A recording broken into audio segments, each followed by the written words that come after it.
이 말을 이해할 수 있을 정도의 이 알을 지금 칸트에 대해서 칸트가 하고자 하는 말이 무엇인가에 대해서 우리가 살펴볼 예정입니다.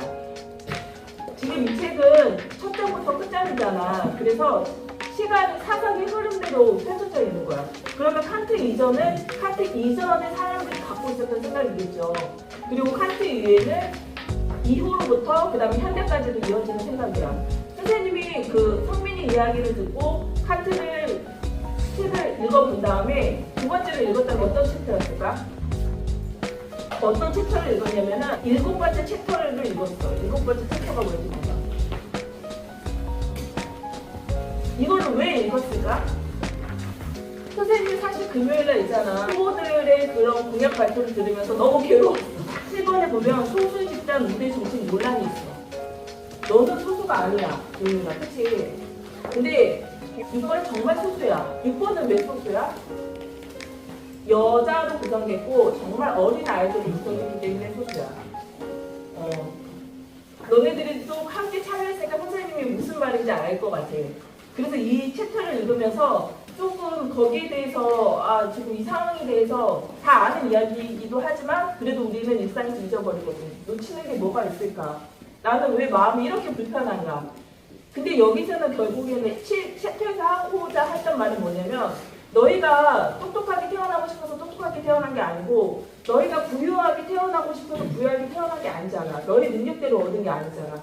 내가 지능이 낮게 태어나고 싶어서 태어난 것이 아니고 가난하게 태어나고 싶어서 태어난 게 아닌데 누가 함부로 나한테 멍청하다, 가난하다 라고 손가락질할 수 있으며 누가 감히 너한테 똑똑하다, 부자여서 좋겠다 그런 말을 할 수 있겠냐라는 부분이었었어. 근데 그럼에도 선생님은 이 챕터를 넘어서 풀리지 않는 의문은 있었어. 그래도 내가 느끼는 오히려 역설적으로 그 소수자들과 함께 있으면서 내가 느끼는 그 불편함은 무엇일까? 이거는 우리가 생각하는 그 능력주의를 넘어서거든. 능력주의라고 했을 때는 능력이 있는 사람들만 같이 무언가 우월한 존재로 높여주고 그렇지 않은 사람들이 시대의 변화, 이 사회 구성의 변화에 방해가 될 수 있기 때문에 오히려 우리의 그 공동체를 성장해야 된다는 목적으로 능력주의에 대해서 생각할 수 있지만 그 반대로 오히려 그런 능력주의로 인해서 유대인 대학살도 나타나고 여러 가지 사건들이 벌어지긴 했었잖아. 그렇다고 하면은 지금의 현상은 이게 그럼 우리가 바람직하게 가고 있을까? 라는 거에 대해서 궁금증이 생긴 거야. 너희들은 어떻게 생각해?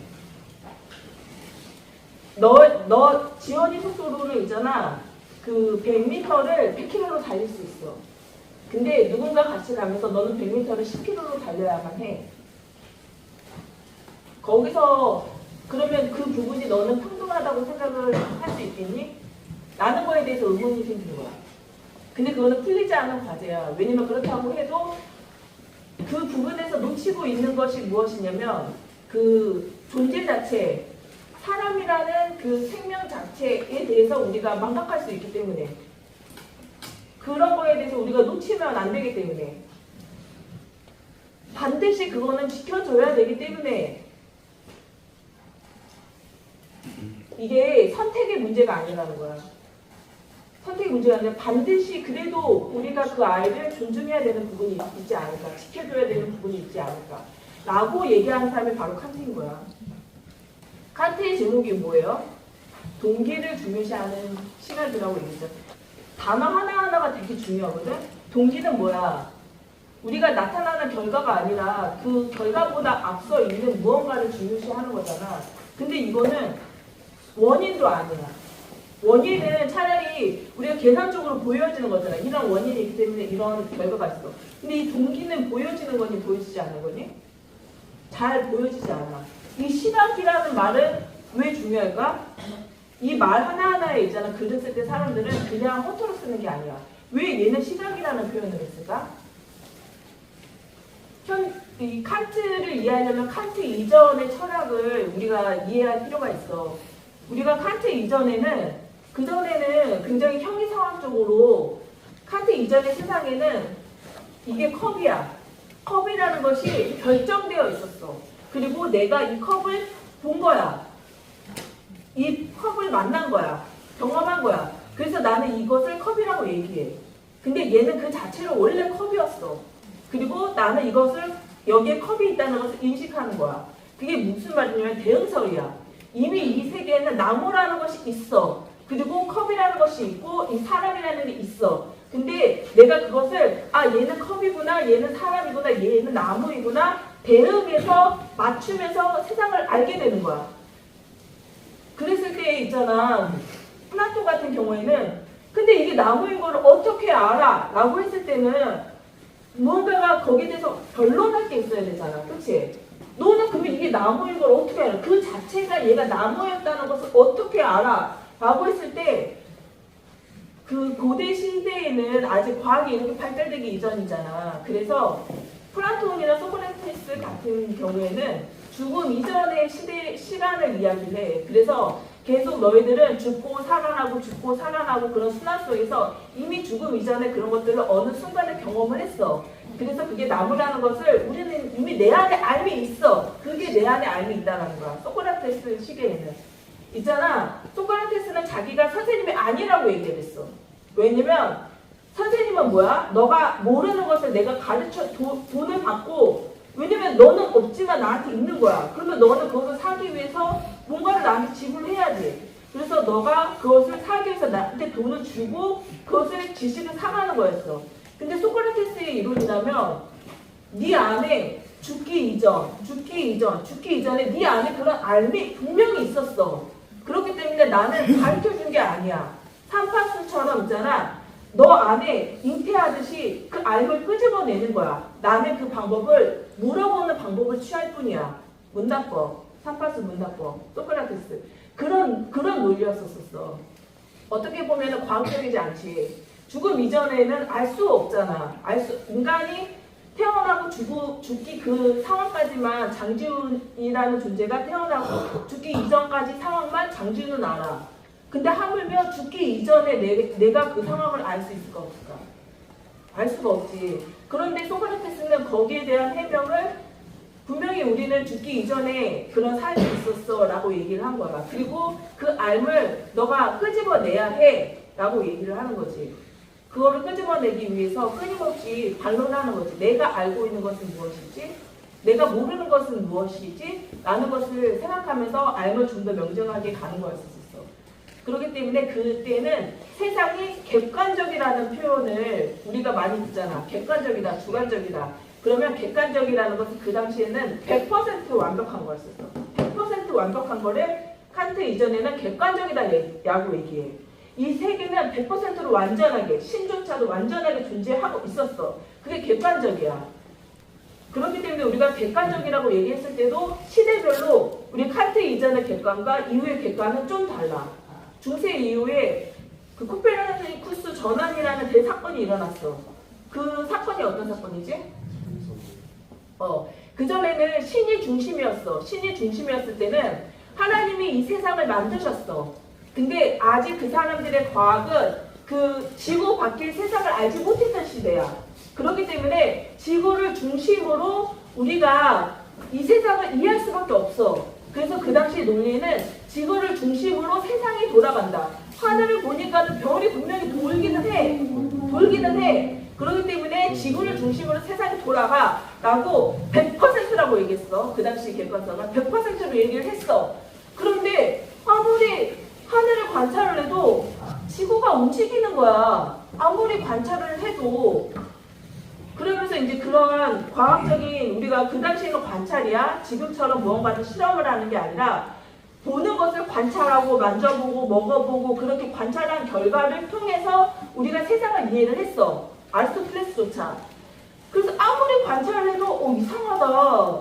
지구가 움직이고 있는 것 같아. 오히려 태양이 가만히 있어. 라는 것을 이제 그런 몇 가지 사례들을 발견을 하지. 그리고 갈릴레이뿐만이 아니라 다른 몇몇 사람들이 그것을 얘기를 했을 때 중세 기독교에서는 그걸 받아들일 수가 없어. 괘씸한 거야. 왜냐면 우리의 완벽성, 100%로 객관적인 우리를 무너뜨리게 만드는 그 틈을 만드는 게 바로 지동설이었어. 지구가 움직인다. 그렇기 때문에 그 사람들을 가만히 둬서는 안 돼. 우리에게 흠집을 내는 거거든. 우리 말에 틀렸다라고 얘기를 하는 거거든. 그래서 그렇게 얘기하는 사람들을 싹 다 죽였거든. 근데 시간이 흐를수록 정말로 진리는 묻히는 것이 아니라 드러나거든. 시간이 흐르고 이렇게 과학이 어느 정도 성장할수록 지구가 도는 게 맞는 거야. 그러면서 사람은 되게 재미있게 나라는 존재에 대해서 무언가가 틈이 생겼을 때 그 팀을 수정해 나가면서 발전하는 게 아니라 완전히 지금 남성 중심 사이에서 어떻게 보면 지금 여성 중심으로 남자들은 조그만 여자 만져도 예를 들어 그냥 스치고 가도 지훈아 어때? 성폭행범이 돼버려. 그냥 스치고 갔는데도 그런 상황이 돼버린 거야. 남자는 말 한마디 잘못하면 안 돼. 근데 여자들은 어때? 귀엽다 막 이렇게 만지고 막 해도 여자를 성폭행범으로 가서버리니? 그렇지 않아. 오히려 반대의 상황에 치닫게 된 거야. 그래서 그 사건이 뭐냐면 이제는 우리가 경험을 중심으로 세상을 바라봐야 된다. 우리가 중세 때 경험했잖아. 경험이 하늘을 바라보면서 우리가 지구가 움직인다는 거 우리가 발견했잖아. 그렇기 때문에 경험을 통해서 우리가 세상을 알아야지 그냥 머리 생각 세상은 불로 만들어졌어 세상은 물로 만들어졌어 그런 거 다 그냥 쓸데없는 짓이야. 그러면서 경험을 중심으로 우리가 세상을 바라보게 된 거야. 베이컨이 왜 죽었는지 알아? 베이컨이 왜 죽었어? 실험하다가. 무슨 실험? 닭이었지, 그치? 그 추운 겨울날 닭을 몇 도에서 얻는지 관찰하다가 독감에 걸려서 죽었어. 그 정도로 있잖아. 경험을 치닫는 거야. 우리가 뭐 죽음 이전의 것을 이야기하고 그러는 것이 아니라 경험을 통해서 우리가 세상을 발견을 해야 된다. 칸트 이전에는 그런 사건들이 나타나. 그런데 우리가 여기서 조심해야 될 것은 지난번에 윤리 문제에서 얘기한 게 그러면은 근대는 예를 들어서 근대에 분명히 근대에 이성 중심이라고 얘기를 했는데 그러면 경험은 사라지는 것인가? 라는 문제가 있었었어. 우리가 흐름을 타야 되거든. 모든 것이 여성 중심화됐다고 남자의 중심화된 그런 것들이 사라졌니? 아니잖아. 우리가 현대를 살고 있지만 근대적 패러다임에서 교육이 진행되고 있잖아. 그것처럼 항상 사건들은 중립되어서 겹쳐서 나타난다는 것을 우리가 그거는 기본적으로 깔고 있어야 돼. 굉장히 편협스럽게 이거 아니면 이거 그렇게 생각하면 안 돼. 하지만 중점적으로는 그 당시에는 그렇게 중세의 신중심관에 대해서 너무 실망스러우면서 경험으로 인간의 경험이 진리다라는 것을 치닫는 거야. 그리고 칸트가 등장을 하는데 칸트는 자기 이론을 제2의 코페르니쿠스 전환이라고 이야기를 해. 왜 그렇게 이야기를 했을까? 하늘이 돌고 있어. 천동설이 아니라 지동설을 주장했던 게 그냥 하나의 과학적 이론을 전개한 것이 아니라 그 당시에 지배했던 생각들을 완전히 깨부시는 전환이었어. 근데 그럼 칸트의 이론이 뭐가 다를까? 칸트의 이론은 있잖아. 그 전까지는 세상은 100%야. 무언가가. 이거는 100% 커피, 이건 100% 성우, 이거는 100% 나무야. 그런데 칸트가 한 말이 뭐냐면 근데 있잖아. 사람은 녹색 안경을 쓰고 세상을 바라보잖아. 그러면 이게 흰색이 아니라 녹색으로 보여. 너는 100% 이거를 흰색으로 얘기했잖아. 근데 있잖아. 빨간색 안경을 쓰면 이게 빨간색으로 보고 녹색 안경을 쓰면 녹색으로 보여. 이거는 뭐냐면 결국에는 그래도 너의 주관성에 의해서 세상을 보는 거야.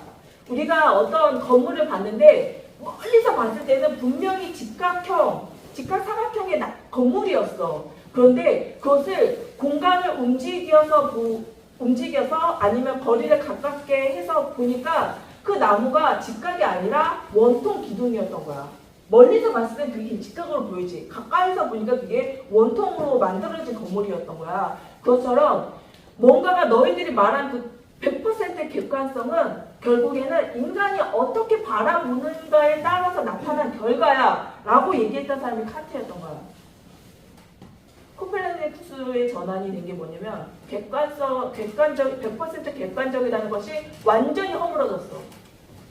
얘가 본 게 다르고 제가 본 게 다르고 멀리서 본 게 다르고 가까이서 본 게 다른데 뭐를 100%라고 얘기를 하겠어. 그때부터는 뭐냐면 보편적이라는 것을 100%라고 객관적이라고 얘기해. 칸트 이전에는 객관적인 뭔가가 존재했다면 칸트 이후에는 보편적이라는 게 뭐야? 모두라는 말은 위험해. 모두는 전체를 의미하는 것처럼 보이잖아. 근데 지금은 그런 말들을 혼용해서 쓰기 때문에 모두 전체 막 그런 것들을 보편적이라고 얘기해. 보편적은 확률 싸움이야. 우리가 우리미 삼촌 아빠, 우리미 아빠가 닮았잖아. 100% 아빠와 자식 관계라는 걸 우리는 알아. 근데 과학은 그 사실을 100%라고 표시하지 않아. 절대 100%라고 안 해. 99.999, 99.988 절대 100%라고 안 해. 너희들이 지금 읽고 있는 책 울림과 떨림에서도 물리적으로 우리가 무언가가 100%를 찾아가기 위한 여정이었어. 그런데 관찰을 해보니까 빛은 직선으로 가야 돼. 그치? 근데 빛을 관찰하는데 구멍을 뚫어놨어. 그리고 빛을 쏘았어. 그러면 빛이 어디에 맺혀야 돼? 직선으로 가서 맺혀야 되잖아. 구멍 안에만 맺혀야 되잖아. 빛이 표시가 돼야 되잖아. 근데 결과는 빛이 여기저기 이렇게 표시가 돼 있는 거야. 그러면 정말 빛은 직선 운동을 하고 있는 것인가? 라는 거에 대해서 의문을 가진 거지. 그러면서 결국에는 그 물리학자들조차 과학은 100%라는 것이 있을 수 없다. 이 책을 읽어보면 그 흐름을 읽게 돼. 그런 이야기들이야. 그럼에도 불구하고 이제 우리가 세상을 읽어낼 수 있는 믿음의 차원, 뭐 신적인 차원에서 벗어난 세상을 읽어낼 수 있는 통로이기 때문에 우리가 지금 과학을 믿지. 그런 부분에서도 우리가 과학도 100%는 아니다라는 것을 우리가 한번 생각을 해봐야 될 것 같아요. 임마누엘 칸트가 그러면서 이전의 시대의 그런 경험으로 100% 우리가 발견할 수 있어라는 것을 그거 주관성이야. 그리고 그러면 어떻게 우리가 진리를 얘기할 수 있어? 그런 주관성들이 합의된 결과를 우리가 받아들인 거야. 그게 확률싸움이라고 얘기한 거야. 100명이 그 백조를 봤는데 흰색 백조를 봤어. 그럼 백조는 흰색이라고 쓰는 거야. 그러면 이때 검정색 백조가 나오면 어떻게 해? 그거는 예외 상황이야. 걔는 돌연변이야. 걔는 신경 쓸 필요가 없어. 그렇게 얘기가 되는 게 이제부터 칸트야. 그래서 지금은 그 전의 객관과 칸트 이후의 객관은 다르죠. 차라리 그 전에는 그 존재 자체에 어떻게 보면 객관적이라는 것을 그것만 바라보더라도 믿었어. 근데 이제는 역사적으로 어떤 사건이 나타나게 되냐면 인간의 주관성이라는 것이 등장하는 순간 합당하지 않은 것은 다 정말로 어떻게 보면 돌연변이 취급, 죽여야 되는 거, 의미 없는 거, 쓸모 없는 거 그렇게 취급을 당하게 되는 사건들이 나타나기 때문에 그 이후에 세계대전이라는 것이 나타날 수 있었던 거야. 세계대전에서 동기는 다 주관적이야. 독일이 1차 세계대전에서 망한 다음에 빚이 엄청 많이 졌잖아. 그 빚을 감당할 수 있으려면은 어떤 사건이 있어야 되는데 보니까는 그 엄청난 돈을 장악하고 있는 게 우리나라에서 유대인이야. 유대인은 국민권을 장악하면서 독일에서 어마어마한 부자가 돼 있었거든. 독일인들이 어떻게 행동을 할 수밖에 없었겠어. 독일인들에게 히틀러는 신이야, 우상이야. 정말로 그렇게 비참하게 가난하게 돈 없이 빚에 헐떡이면서 살아가야 되는데 그 유대인은 있잖아. 인종적으로 얘네들은 정말로 죽어야 되는 옳지 못한 돌연변이, 변종, 쓸모없는 인간 존재야. 그렇기 때문에 그 재산들을 다 몰수하면서 자신의 부를 해결하는 그런 수단으로 사용하게 된 거죠. 그것처럼 우리가 어떻게 보면 이 주관성이라는 것이 굉장히 위험하게 전개되지만 지금 이 시기 우리가 칸트의 시기로 돌아가야 돼. 칸트의 시기에서는 정말로 코페르니쿠스의 전환이라고 얘기할 만했어. 그전에는 경험 중심으로 너무 치닫고 있었거든. 그래서 칸트가 얘기하는 것은 칸트의 이론은 그전에는 이성, 경험의 싸움이었다면 칸트는 종합을 얘기해. 그렇다 해서 칸트가 경험을 무시했을까? 칸트도 이미 동시대의 사람이기 때문에 절대 무시하지 않아. 우리가 절대적이라고 객관적 100%로 얘기했을 때의 그런 허점을 이미 얘도 알고 있어. 그리고 반면에 경험으로 했을 때도 뭐가 문제인가, 뭔가가 아쉬워. 경험은 되게 결과론적인 거잖아. 경험이라는 것이 어때? 원인은 우리가 이 당시의 과학을 지금의 실험과학으로 생각하면 안 된다고 했어. 열심히 그 닭이 몇 도에 죽는지 관찰하다가 죽을 정도로 그렇게 지금을 생각하면 미개할 수 있지. 그런 과학이야. 그런데 그런 과학조차도 어떻게 보면은 나타난 결과들이 있겠지. 그걸 무시할 수가 없어. 그래서 우리가 경험도 분명히 중요해. 그런데 경험을 통해서 우리가 뭔가를 놓치고 있는 것 같아. 분명히 아까 선생님도 놓치고 있는 거에 대해서 항상 생각을 했잖아. 놓치고 있는 것이 있는 것 같아. 근본적인 무언가를 우리가 놓치고 있어. 그것을 동기를 얘기를 한 거야. 그 동기. 그러면 여기 보면은 칸트가 그 놓치고 있는 것들에 대해서 몇 가지를 이야기를 하고 있겠죠. 우리가 이거는 반드시 기억을 해야 된다라는 거에 대해서 이야기를 하고 있겠죠. 사실은 칸트를 중심으로 굉장히 많은 사건들이 되게 전환되는 부분이 있어. 그리고 정치도 그렇고 경제, 이 책은 이제 경제적인 측면에서 많이 써져 있는 부분이 있잖아. 정치적인 부분에서도 그렇거든. 그전에는 오히려 그리스 로마 시대에는 공동체적으로 생활했다면 그 보편화되어진 거, 객관적이라는 것이 만들어지는 순간 보편화된 객관적이 선언되는 순간 어떤 일이 나타나냐면 그러면 각각의 존재들이 주관성들이 합의된 것을 우리가 옳다라고 얘기를 하자라고 얘기를 한 거야. 뭐 그 외에 합의되지 않은 것은 다 그러면이 다 쓸모없는 그런 것들이라고 치어도 그러면은 문제 너희들 생각을 해봐. 우리가 합의된 것을 보편적이라고 얘기를 하자라고 했을 때 사실은 선생님이 지금 말하기가 약간 힘든 게 선생님 현대 철학을 공부했기 때문에 자꾸 비판적으로 설명을 하는 부분이 있어. 근데 그 당시에는 굉장히 획기적인 이론이었죠. 경험이 치달았을 때 그 중간 그거를 그래서 칸트의 이론은 뭐 이성 중심, 경험 중심이 아니라 인식론이라고 얘기해. 인식론. 인식이 뭐야? 사람이 어떻게 바라보는가, 인식하는가에 따라서 우리가 어떠한 진리, 어떠한 지식을 얻을 수 있다라고 얘기를 하면서 보편적인 것이 나왔는데 이거는 이제 약간 곁길로 가면서 얘기하는 부분이야. 우리가 사람이라는 존재가 여러 가지로 나눠져. 근데 이게 보편적 인간상이라는 게 뭘까? 보편적 인간을 생각할 때 보편적이라는 것은 인간 자체에 대한 존재를 얘기할 수 있겠지. 그러면서 그 당시에는 신이 무너졌죠. 왕권도 막 무너지기 시작하는 그 시점이야. 왕권이 무너지기 시작하는 그런 시점이에요. 평생명도 나타나. 그러면 굉장히 뭔가 급변하는 그 시대겠죠. 그랬을 때 요구되는 게 있었어. 그게 뭐였을까? 하나로 통합해서 이 사람들을 통치할 수 있는 정치적인 측면에서는 뭐가 필요할까? 법이라는 것이 이때 만들어지기 시작해. 그전에는 왕이 이렇게 통치하는 거였잖아요. 그래서 이 칸트와 헤겔의 이론을 들을 때는 있잖아. 이 시대를 어떻게 읽어내는가에 대해서 철학이 전개되는 부분에서 법의 합당성을 만들어가는 또 과정이기도 해. 그래서 선생님이 너희들에게 사적인 존재가 되지 말고 공적인 존재가 되어야 된다라고 얘기했을 때는 그러면서 사람들은 점점 사적인 존재가 된 거예요. 우리가 인간에 대한, 인간 그 자체에 대한 권리를 되게 내세우잖아. 그치? 인간 자체에 대해서 특별함을 우리가 인간이기 때문에 지켜줘야 되는, 죽이면 안 된다. 예를 들어서 때리면 안 된다. 예를 들어서 그런 인간이기 때문에 지켜줘야 되는 것을 강조를 하는 반면에 우리가 정치적인 인간으로서 우리가 사회에 나가고 학교 일을 하고 국가를 향해서 정치에 참여하는 것은 내 일이 아닌 게 돼버렸잖아. 너희들 법 만들 때 너희들이 같이 참여해서 법을 만드니? 아니잖아. 지금의 시대는 있잖아. 이 이후로 사람은 계획으로 몰락해. 그래서 개인적으로 우리 집 부유하게 하는 거, 내가 의사가 돼가지고 내가 우리 집 잘 사는 거. 너희가 공적인 존재가 되면 정말 똑똑한 사람은 뭐를 해야 되겠어? 다 의사가 돼야 되겠니? 아니야. 물리학자도 될 수 있고 여러 법학자도 될 수 있고 여러 종류가 될 수 있어. 근데 우리는 왜 일반 학생들은 왜 의사가 되고 싶을까? 의사들 중에서도 내가 의학적인 것을 관찰하고 실험하고 해서 많은 생명을 내가 살려야 되겠다. 그런 목적으로 하는 사람은 예외야. 근데 보통은 왜 그럴까? 나 잘 먹고 잘 살기 위해서, 우리 식구 잘 먹고 잘 살기 위해서. 그렇게 개인적인 차원으로 이제 시대는 점점 몰락해가.